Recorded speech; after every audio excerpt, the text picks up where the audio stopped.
As healthcare workers, it is important to protect your patients, as well as yourselves, from germs and infections. Diseases are transmitted from one person to another by different methods.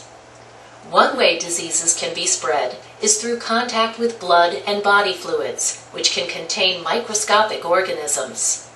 To protect against these blood-borne pathogens, healthcare workers need to follow what are called standard precautions, which are basic infection control guidelines. Standard precautions include practices such as proper hand hygiene, glove use, wearing personal protective equipment, or PPE, such as masks, eye protection, and gowns, safe use and proper disposal of sharp items, such as needles, syringes, and scalpels, and respiratory hygiene and cough etiquette. However, when medical staff know or suspect that a patient has a disease that is easily spread from person to person, they will recommend extra precautions. These are known as transmission-based precautions. These additional precautions are based on the type of disease and how it is transmitted. In these cases, a patient's room will be marked with an isolation sign on the door. You will need to put on the proper personal protective equipment before entering the room. Think of the letters A, C, and D to remember these additional precautions.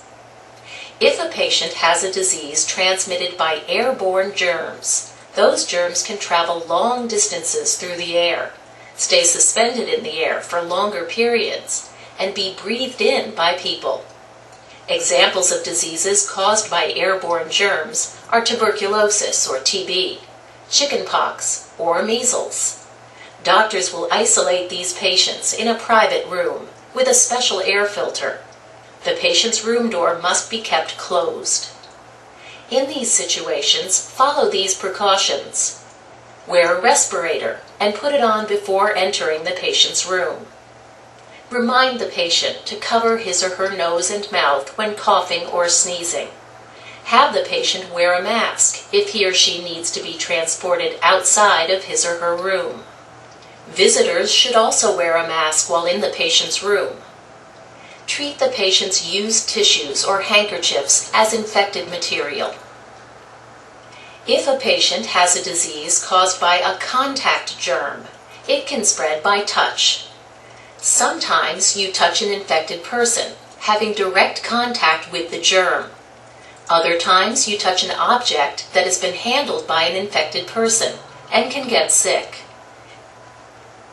Examples of diseases caused by contact germs are multi-drug resistant organisms, or MDROs, such as methicillin-resistant Staphylococcus aureus, or MRSA, and vancomycin-resistant enterococci, or VRE. Other diseases include Clostridium difficile, wound infections, and scabies. It is preferable that doctors place these patients in a private room, but if one is not available, patients with the same illness and under the same isolation precautions may share a room. Staff may leave the room door open. In these cases, wear gloves and a disposable gown when entering the patient room. Remove and discard the gloves and disposable gown inside the patient room before exiting. Perform hand hygiene immediately after leaving the patient room. Treat bed linens, clothes, and wound dressings as infected material. Change your gloves after touching a contaminated object. Don't touch anything else until you clean your hands. Use a disinfectant to clean stethoscopes, blood pressure cuffs, or other equipment used on the isolated patient. Or use dedicated equipment that stays in the patient room and is used only for that patient. Clean the patient room daily using a hospital disinfectant. Pay attention to frequently touched surfaces, such as bed rails, bedside tables, and lavatory surfaces. Other patients have diseases caused by droplet germs that can travel short distances through the air, usually not more than 3 feet, Sneezing, coughing, and talking can spread these germs. Examples of diseases caused by droplet germs are the flu, meningitis, and severe acute respiratory syndrome, or SARS virus. Again, it is preferable that doctors place these patients in a private room. However, if one is not available, patients with the same illness and under the same isolation precautions may share a room. Staff may leave the room door open.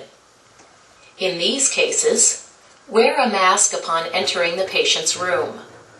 Ask the patient to wear a mask if he or she wants or needs to be around others.